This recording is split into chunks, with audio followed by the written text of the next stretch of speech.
उधर जेसीबी लेकर बॉर्डर पर डटे किसान, पुलिस ने छोड़े आंसू गैस के गोले, किसानों ने किया हंगामा।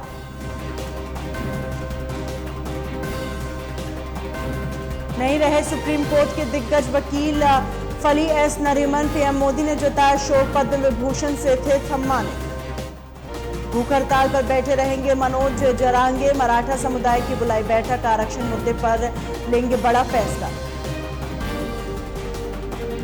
कानपुर में कांग्रेस कार्यकर्ता ने लगाए पोस्टर, राहुल गांधी को कृष्ण और अजय राय को बताया अर्जुन।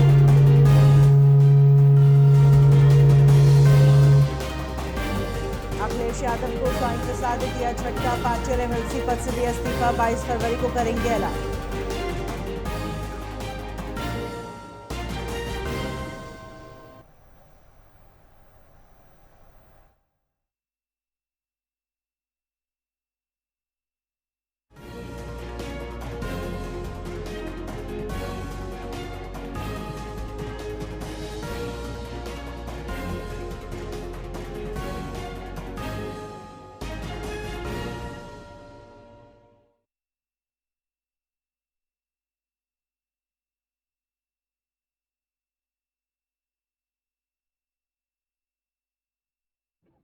से दिल्ली के लिए कूच करने वाले हैं। बॉर्डर पर हंगामा शुरू हो गया है। किसानों के दिल्ली कूच से पहले पुलिस ने अभी भी आंसू गैस के गोले छोड़े। हरियाणा पुलिस किसी भी कीमत में किसानों को आगे नहीं बढ़ने देना चाहती है, तो वहीं किसान भी मशीनों के साथ दिल्ली कूच के लिए पूरी तरह तैयार हैं। किसानों के पास न केवल हैवी मशीनें बल्कि गैस मास्क, शील्ड और ड्रोन गिराने के लिए पतंगे भी हैं।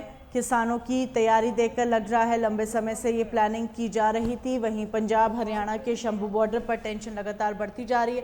फिलहाल ड्रोन के जरिए निगरानी रखी जा रही है। उधर किसान नेताओं का कहना है वो शांतिपूर्ण तरीके से दिल्ली जाकर अपना प्रदर्शन करना चाहते हैं। जैसे साहब ने बताया कि हमारी मंशा किसी तरह का भी अशांति पैदा करना हमारा निशाना नहीं है, ना कोई हमारी इसके ऊपर कोई प्रेस्टीज इशू है कि हम तो ऐसा किए बगैर रह नहीं सकते। लेकिन बात ये है कि हमने दिल्ली जाने का प्रोग्राम बनाया, ये आज से नहीं बना, ये 7 नवंबर की हमने कॉल दे रखी है। 7 नवंबर से लेकर अगर आज सरकार ये कहे कि समा कम है हमारे पास, तो मुझे लग रहा है सरकार की ये टाल मटोल की नीति है। सरकार को ऐसा ना करते हुए देश के किसान मजदूर के पक्ष में फैसला लेना चाहिए। किसान देश का किसान है, देश के किसान ने देश को सेल्फ डिपेंड किया है, दिन रात मेहनतें की हैं। 7 लाख के करीब आज तक किसान सुसाइड कर चुका है। लेकिन ऐसे हालात में भी अगर सरकार किसान से बात करने की बजाय ऐसा प्रबंध करे कि किसानों को रोकने के लिए इतने इतने बड़े बैरिकेड्स लगाए, तो ये उचित बात नहीं होती। हमारा निवेदन है कि हम शांतिपूर्वक ढंग से दिल्ली जाना चाह रहे हैं। सरकार कृपया हमें खुद ब खुद अपने वो बैरिकेड्स हटाते हुए दिल्ली जाने की अनुमति दे, वहाँ दिल्ली बैठने की व्यवस्था बना दे। हमें कोई दिक्कत नहीं है, लेकिन अगर फिर भी नहीं ये सरकार करना चाह रही तो फिर हमारी मांगे हैं वो मान ले।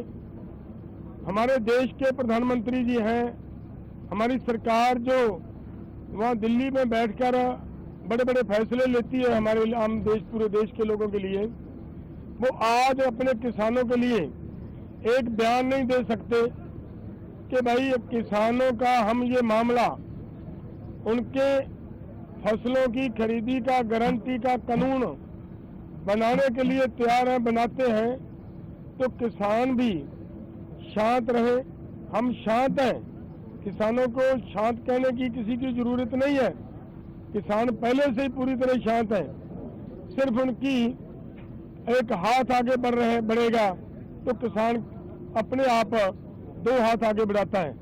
सो इसलिए मैं किसानों और नौजवानों को भी ये अपील करूंगा कि देखिए आज जिस तरह का माहौल है, सरकार जिस तरीके से अपनी जिद पे अड़ी हुई है, ऐसे हालात को बड़े दिमाग से, बड़ी समझदारी से हमें हैंडल करना होगा।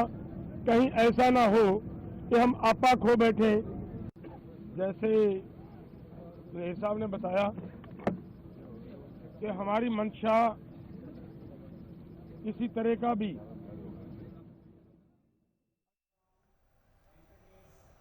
मराठा आरक्षण कार्यकर्ता मनोज जरांगे पाटिल की भूख हड़ताल जारी है। मनोज जरांगे ने सेज सोयरे को लागू करने की मांग को लेकर अपनी भूख हड़ताल को जारी रखा। बता दें, उन्होंने आज दोपहर मराठा समुदाय की बैठक बुलाई। वहीं मराठा आरक्षण कार्यकर्ता मनोज जरांगे पाटिल ने कहा, यह आरक्षण ओबीसी कोटे के तहत होना चाहिए, क्योंकि अलग कोटा सुप्रीम कोर्ट के निर्देश का उल्लंघन होगा। इसका कोर्ट में टिकना मुश्किल होगा। पाटिल अपनी मांगों को लेकर चौथी बार भूख हड़ताल पर हैं। वो आज अपने आंदोलन के भविष्य के बारे में फैसला करेंगे। मनोज के अनुसार ऐतिहासिक दस्तावेजों में कुणबी मराठा के जुड़े रिकॉर्ड के आधार पर आरक्षण देना ही सबसे अच्छा विकल्प है। बता दें, कुणबी मराठा की एक उपजाति है और ओबीसी के अंतर्गत आती है। जरांगे पाटिल ने कहा, सरकार वो नहीं दे रही जो वो मांग रहे हैं। वे ओबीसी श्रेणी में आरक्षण चाहते हैं, लेकिन वे इसके बदले एक अलग कोटा दे रहे हैं।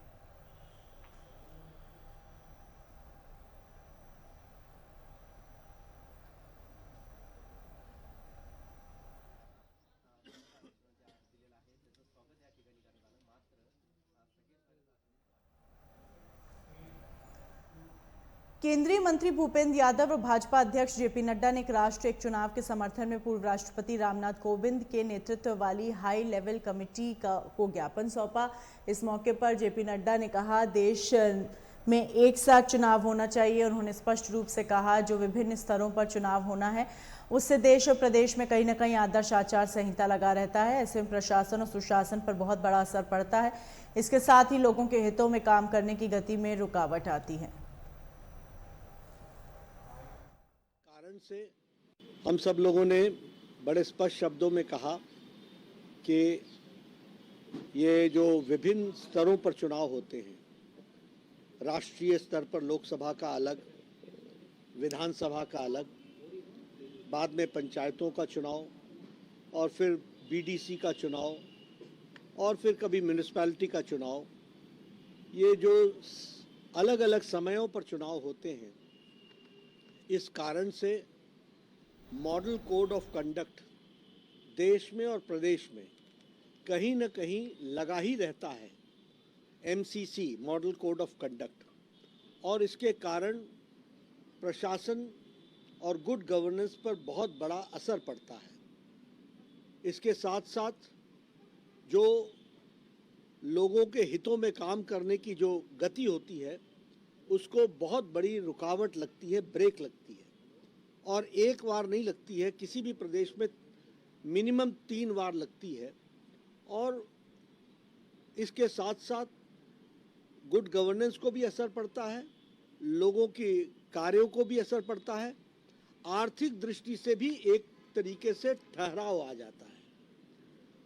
दूसरी बात कि यह फाइनेंशियल बर्डन पार्टियों पर और सरकार पर, सब पर पड़ता है और आर्थिक दृष्टि से भ्रष्टाचार का कारण भी बनता है।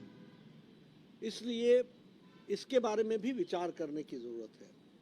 तीसरी बात कि हमारी सिक्योरिटी फोर्सेस जो इंटरनल और एक्सटर्नल सिक्योरिटी के लिए, जिन्हें बॉर्डर पर लगना होता है, जिन्हें इंटरनल सिक्योरिटी के लिए लगा रहना पड़ता है, उनकी बड़ी डिप्लॉयमेंट बारंबार स्टेट्स में इलेक्शन कराने के लिए लगती है। और इसके साथ साथ जो हमारा एडमिनिस्ट्रेशन है, वह भी बारंबार इसके लिए उनको इन्वॉल्व करते हैं। तो जैसे बड़ी संख्या में टीचर्स लगाए जाते हैं तो एजुकेशन इफेक्ट होता है। बड़ी संख्या में हेल्थ का स्टाफ को इलेक्शन की ड्यूटी पर लगाते हैं तो उससे हेल्थ सेक्टर इफेक्ट होता है। बड़ी संख्या में हमारे रेवेन्यू के ऑफिसर्स और हमारे जो एडमिनिस्ट्रेटिव सर्विस में होते हैं उनको लगाया जाता है तो उनके इलाके में एडमिनिस्ट्रेशन को असर पड़ता है। ये सभी चीज़ों को ध्यान में रखते हुए, आर्थिक जगत से लेकर और इन सारी चीज़ों को ध्यान में रखते हुए भारतीय जनता पार्टी ने यह सिफारिश की है कि पीपल्स रिप्रेजेंटेटिव एक्ट में कंसेंसस बनाकर परिवर्तन करना चाहिए और उस परिवर्तन में हमारी सिफारिश है कि लोकसभा, सबसे पहली सिफारिश है कि एक ही आइडेंटिटी कार्ड होना चाहिए, एक ही photo identity card voters list का होना चाहिए, which is valid for Lok Sabha, Vidhan Sabha and panchayat. There should be one voter list for Lok Sabha, Vidhan Sabha and for panchayat, और एक साथ चुनाव होना चाहिए. यह हमारी पहली सिफारिश है. अगर इमीडिएटली नहीं कर सकते हैं तो लोकसभा और विधानसभा को तो एक साथ करें और बाद में पंचायत का सोचें, लेकिन वह भी एक ही साथ सभी पंचायतों का हो, नहीं तो मॉडल कोड ऑफ कंडक्ट का विषय बारंबार चलेगा, तो फिर वो पर्पस डिफीट हो जाएगा.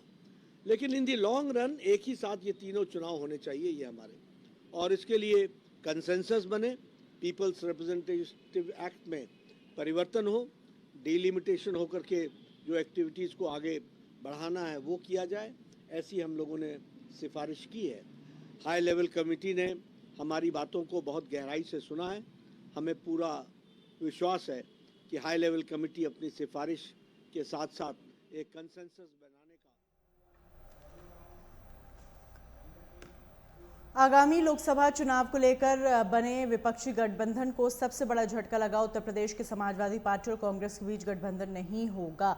सूत्रों के हवाले से खबर आ रही, सपा और कांग्रेस के बीच सीटों को लेकर सहमति नहीं बन पाई है. सोमवार को समाजवादी पार्टी ने गठबंधन के तहत अब 17 सीटों पर कांग्रेस को अपने प्रत्याशी उतारने का प्रस्ताव दिया था. इससे पहले सपा ने कांग्रेस को 11 सीटों पर चुनाव लड़ने का प्रस्ताव दिया था, जिसे लेकर दोनों दलों के बीच बयानबाजी शुरू हो गई. वहीं सोमवार को सपा अध्यक्ष अखिलेश यादव ने कांग्रेस के लिए 17 सीटें छोड़ने का फैसला लिया. सूत्रों के मुताबिक सपा ने कांग्रेस को अमेठी, रायबरेली, बाराबंकी, सीतापुर, कैसरगंज, वाराणसी, अमरोहा, सहारनपुर, गौतम बुद्ध नगर, गाजियाबाद, बुलंदशहर, फतेहपुर सीकरी, कानपुर, हाथरस, झांसी, महाराजगंज और बागपत सीट दी थी. वहीं कांग्रेस सूत्रों के मुताबिक सपा की तरफ से 17 सीटों का प्रस्ताव मिला. हालांकि पार्टी की ओर से इस पर अभी कोई प्रतिक्रिया व्यक्त नहीं की गई है. मालूम रहे कि इससे पहले 11 सीटों का प्रस्ताव देने पर कांग्रेस प्रदेश अध्यक्ष अजय राय ने असंतोष जताया था, जिसके बाद सपा ने नए सिरे से सीटों का चयन कर सूची कांग्रेस नेतृत्व को भेजी थी.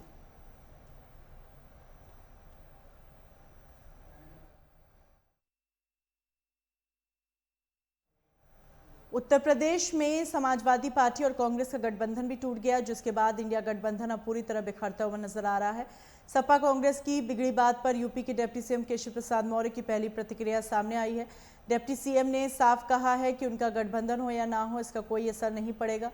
उन्होंने दावा किया है यूपी में बीजेपी सभी 80 सीटों पर जीत हासिल करेगी.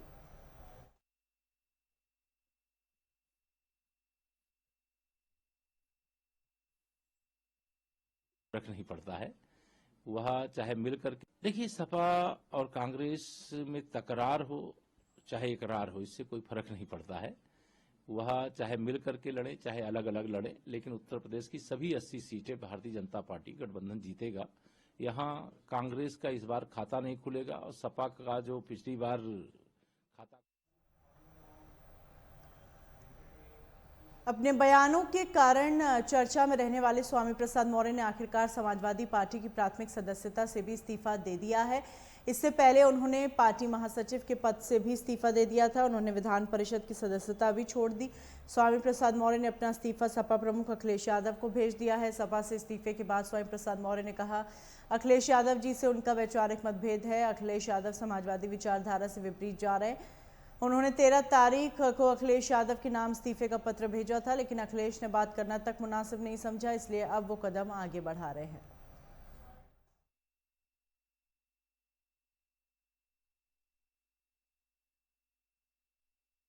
सैद्धांतिक रूप से मैं किसी से भी टकराने का बगदर रहा हूं.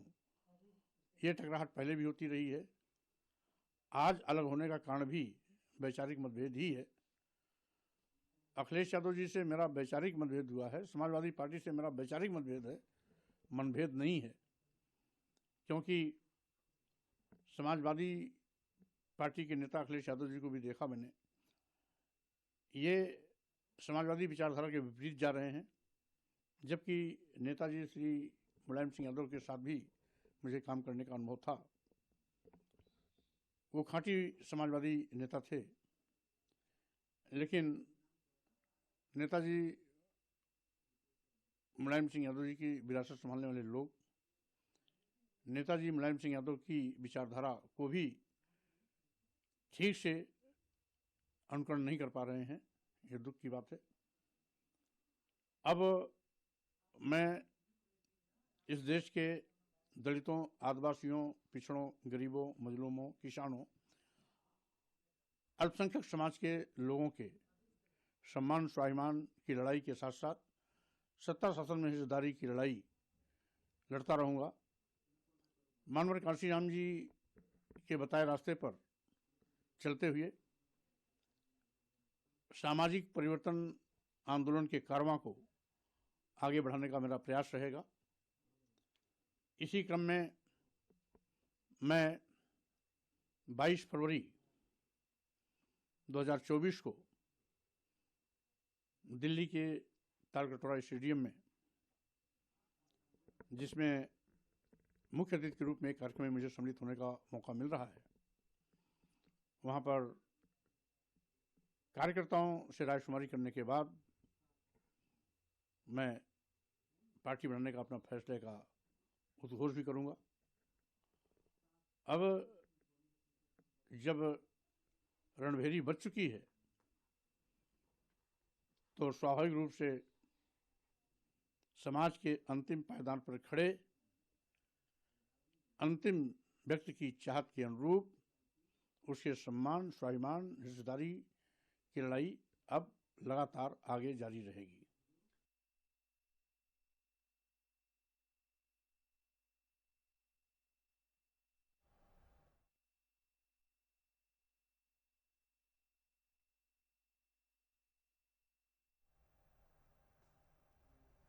वहीं मैनपुरी से सपा सांसद डिंपल यादव ने स्वामी प्रसाद मौर्य पल्लवी पटेल को आईना दिखाया। उन्होंने पत्रकारों से वार्ता के दौरान कहा, स्वामी प्रसाद मौर्य चुनाव नहीं जीत पाए, फिर भी स्वामी को सपा ने एमएलसी बनाया।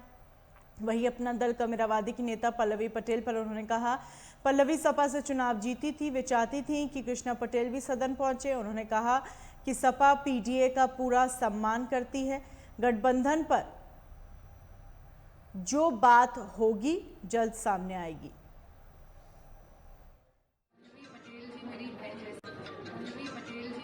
जैसी हैं और बहुत सम्मान है मेरे हृदय में उनके लिए। और समाजवादी पार्टी के सिंबल से पल्लवी पटेल जी लड़ी थी और जीती थी। हम चाहते थे कि पल्लवी पटेल की जो माता जी हैं वो भी समाजवादी पार्टी से जीते और वो भी सदन तक पहुंचे विधानसभा, लेकिन वो अपनी पार्टी के सिंबल से लड़ी और पल्लवी पटेल जी समाजवादी पार्टी के सिंबल से लड़ी और वो सदन तक पहुंची। हमें खुशी है और आगे भी इस तरह की कोई बात होगी तो हम पूरा। पल्लवी पटेल जी मेरी बहन जैसी हैं।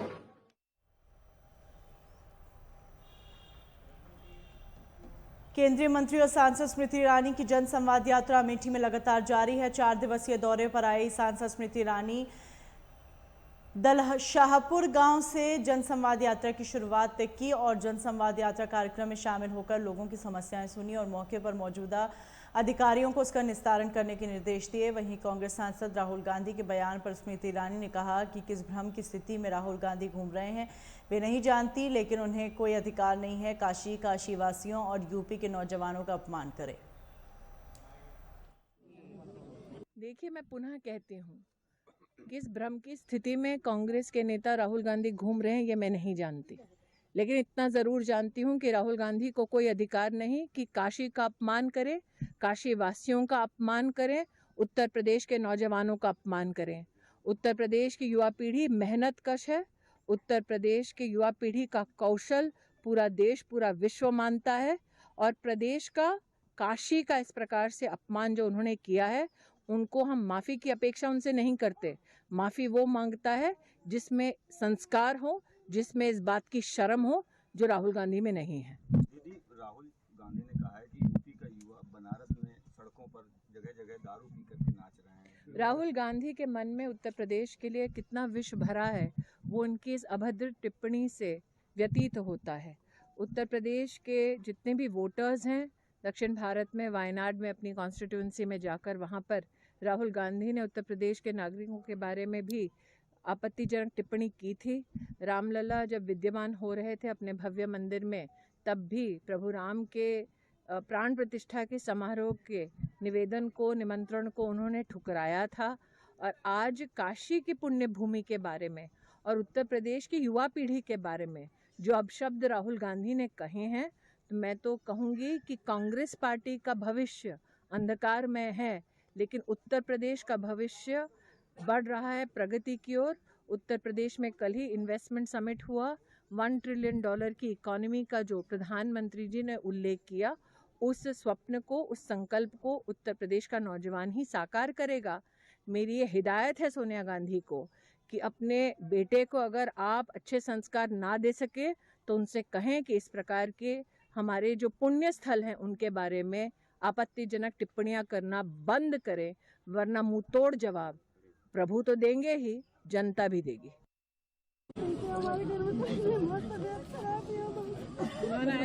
उनको आने में समस्या नहीं होगी, थोड़ा सा पीछे हुए। तुमने 112 पे शिकायत की?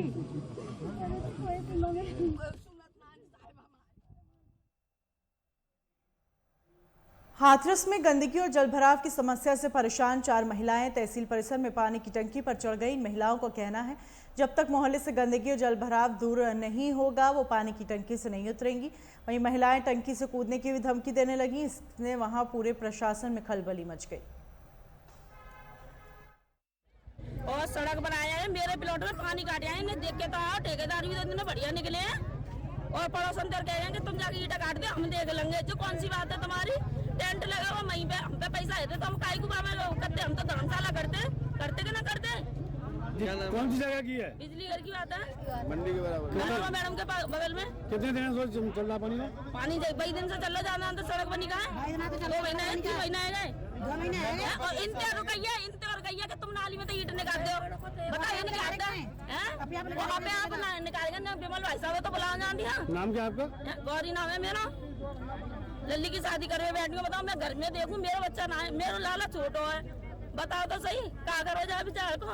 यहाँ पे भैया ये हुआ कि ये पूरे बिजली घर पे पानी भरा हुआ है, जो बिजली घर से मंडी समिति से बराबर से रास्ता जा रही है बनगढ़ के लिए, बिहारी के लिए और बिजली घर के लिए, उसमें लगभग 4-5 महीने से पानी भरा हुआ है। और उस पानी भराव के संदर्भ में ही हम कई बार प्रार्थना पत्र दे चुके हैं। डीएम साहब के तहसील दिवस में भी हर प्रार्थना पत्र दिया जाता है, उसका केवल प्रार्थना पत्र पर निस्तारण उसका पेपरों में हो जाता है। धरातल पे सिर्फ पानी की ट्रॉली लगाई जाती है और पानी निकल जाता है।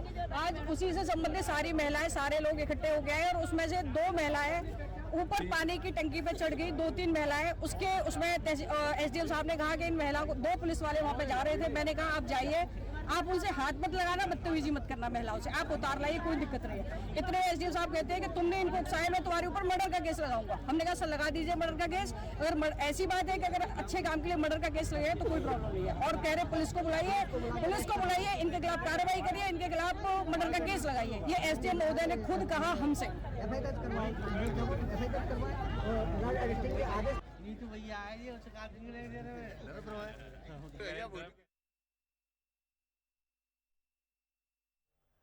जालौन में पुलिस चौकी से मात्र 20 मीटर की दूरी पर एक युवक का शव छत हालत में मिलने से इलाके में सनसनी फैल गई।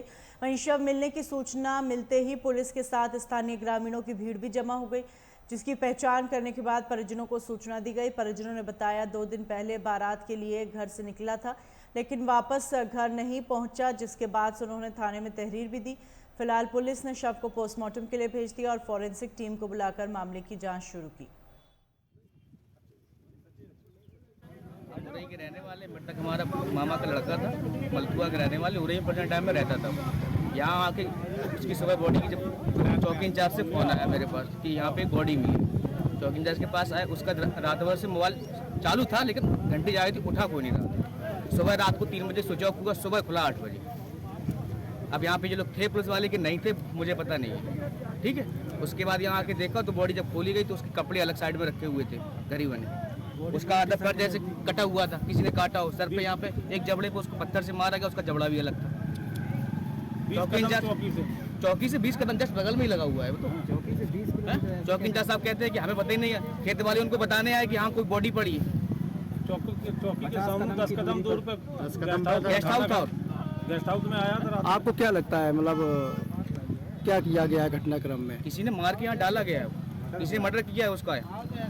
और चौकी इंचार्ज साहब कह रहे नहीं वो तो यहाँ पड़ा हुआ था पहले से। तो तुम क्या सो रहे थे, पड़ा हुआ था क्या भाई? जी, थाना गोहान क्षेत्र के अंतर्गत ईटो कस्बा है। इसमें एक शव के प्राप्त होने की सूचना थाना पुलिस को दी गई थी। इस पर जब मौके पर जांच पड़ताल की गई तो ये शव की शिनाख्त सचिन प्रजापति सन ऑफ सुरेश प्रजापति के रूप में हुई है। इनकी लगभग 25 से 30 वर्ष के बीच में आयु है। ये मलथुआ पुलिस स्टेशन सिरसा कलार के रहने वाले हैं। 18 फरवरी 2024 को ये ईंटों में ही एक बारात थी, उस बारात में शामिल होने के लिए आए थे। प्रथम दृष्टया जांच में ये तथ्य प्रकाश में आए हैं कि कोई जहरीला पदार्थ खाने के कारण इनकी मृत्यु हुई है और इनके जो शरीर पे जाहिरा जो चोट के निशान हैं वो किसी जानवर द्वारा खाए जाने के कारण हुए हैं। फिर भी हम जो सही तथ्यों के सामने लाने के लिए और मौत किस कारण से हुई है इसकी सही जानकारी के लिए पोस्टमार्टम की कार्रवाई करा रहे हैं। आगे की जो भी विधिक कार्रवाई होगी हम इसमें प्रॉपर तरीके से करेंगे और जो भी सूचना होगी हम आपके साथ साझा करेंगे।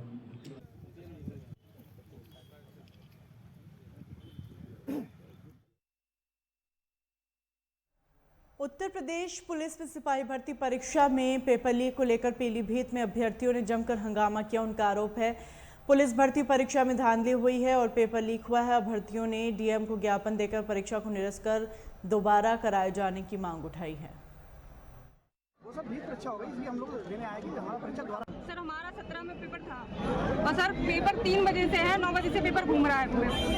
डीएम साहब को अपनी शिकायत दी, क्या कहा डीएम साहब नहीं है बस अभी तो एग्जाम हुआ था का, वो सब भीड़ परीक्षा हो गई, इसलिए हम लोग लेने आए कि हमारा परीक्षा दोबारा कराई जाए। पूरा टेलीग्राम पे हम लोगों का पहले से ही एग्जाम पेपर जो हुआ था वो आ चुका था बच्चों के पास। शाम की मीटिंग का पेपर सभी घूम रहा है सर। बताइए सर, मतलब कैसे क्या करेंगे हम लोग? सर 3 बजे से पेपर स्टार्ट होने वाला था, वो पेपर 9 बजे आ गया था फोन पे आराम से। डीएम साहब ने कहा हम अपनी आपकी आवाज आगे बढ़ाएंगे और हम ज्ञापन दे गए और उन्होंने कहा हम आपकी आवाज उठाएंगे बिल्कुल।